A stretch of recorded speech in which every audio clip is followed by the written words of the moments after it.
அஸ்ஸலாமு அலைக்கும் ஃப்ரெண்ட்ஸ். இன்றைக்கி நம்ம பீஃப் பிரியாணி எப்படி செய்யலாம் பார்க்கலாம் வாங்க. நான் 1/2 கிலோ பீஃப் 1/2 கிலோ ரைஸ் அதில் தான் செய்கிறேன்.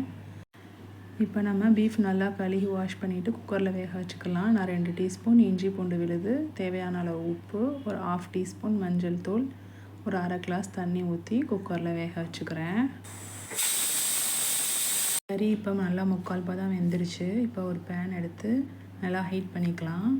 பேன் நல்லா ஹீட் ஆனதுக்கப்புறம் நான் 4 டேபிள் ஸ்பூன் நெய் ஊற்றிருக்கேன். 3 டேபிள் ஸ்பூன் குக்கிங் ஆயில் சேர்த்துக்கோங்க. எண்ணெயும் நெய்யும் சேர்ந்து நல்லா ஹீட் ஆனதுக்கப்புறம் நான் 6 ஏலக்காய், 6 கிராம்பு, ஒரு 4 மீடியம் சைஸு பட்டை எடுத்திருக்கேன்.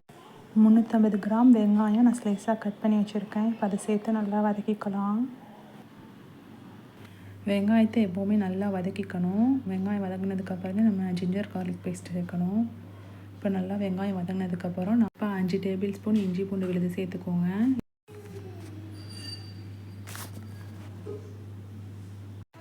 இஞ்சி பூண்டு விழுது சேர்த்துட்டு நல்லா பச்சை வாசனை போகிற வரையும் நல்லா வதக்கிக்கோங்க. இப்போ நம்ம தக்காளி சேர்த்துக்கலாம். நான் ஒரு 250 கிராம் தக்காளி பொடியாக நறுக்கி வச்சுருக்கேன். இப்போ தக்காளி சேர்த்து நல்லா வதக்கிக்கோங்க. தக்காளி நல்லா சாஃப்டாகிற வரை வதக்கணும். நல்லா இப்போ இந்த அளவுக்கு சாஃப்டானதுக்கப்புறம் நான் 4 பச்சை மிளகா, 1/4 கப்பு கொத்தமல்லி, புதினா சேர்த்துருக்கேன். இப்போ பச்சை மிளகா, கொத்தமல்லி, புதினா எல்லாத்தையும் சேர்த்து நல்லா வதக்கிட்டு அடுத்து நான் 4 டீஸ்பூன் மிளகாய்த்தூள் சேர்த்துருக்கேன். மிளகாய்த்தூள் சேர்த்து நல்லா வதக்கிக்கோங்க. மிளகாய்த்தூள் நல்லா அந்த எண்ணெயோடு சேர்ந்து நல்லா வதங்கணும், மசாலாவோடு சேர்ந்து. இப்போ அடுத்து 5 டேபிள் ஸ்பூன் நான் தயிர் சேர்த்துருக்கேன். இப்போ அடுத்து நல்லா வதக்கிக்கோங்க. அந்த தயிரை நல்லா மசாலாவோடு சேர்ந்து நல்லா மிக்ஸ் பண்ணி நல்லா வதக்கிக்கோங்க. நல்லா இப்போ இந்த அளவுக்கு உங்களுக்கு நல்லா ஒரு கிரேவி மாதிரி வந்துடும்.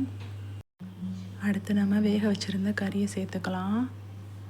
நம்ம கறியை சேர்த்துட்டு நல்லா அந்த மசாலாவோடு சேர்ந்து கறி குக் ஆகணும். ஒரு 10 மினிட்ஸ் குக் பண்ணுங்கள். அந்த மசாலாவும் கறியும் சேர்ந்து நல்லா குக் ஆகணும் ஒரு 10 மினிட்ஸ்க்கு. நான் 1 கப் அரிசிக்கு 1.5 கப் தண்ணி சேர்த்துருக்கேன்.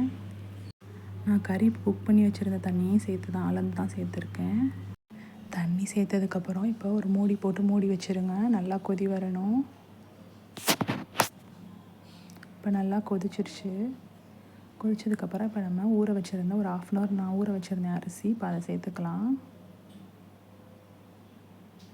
அரிசியை ஊற வச்சு சேர்த்தாதான் உங்களுக்கு ரைஸ் வந்து உதிரி உதிரியாக வரும். இப்போ தேவையான அளவு உப்பு சேர்த்துக்கோங்க. இப்போ அடுத்து நான் 1/2 லெமன் புழிஞ்சு வச்சுருக்கேன், அதை சேர்த்துருக்கேன். அதுக்கப்புறம் ஆரஞ்சு ஃபுட் கலர் கொஞ்சம் சேர்த்து வச்சுருக்கேன், தண்ணியில் மிக்ஸ் பண்ணி அதையும் சேர்த்துக்கோங்க. இப்போ நல்லா எல்லாத்தையும் மிக்ஸ் பண்ணிவிட்டு ஒரு மூடி போட்டு மூடி வச்சுருங்க.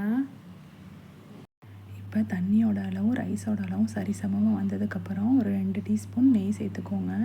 2 டீஸ்பூன் நெய் சேர்த்துட்டு அடுத்து நம்ம தம் போட்டுடலாம். தம் போடுறதுக்கு நான் ஒரு பழைய ரொட்டி கல் எடுத்து நல்லா ஹீட் பண்ணி வச்சுருக்கேன்.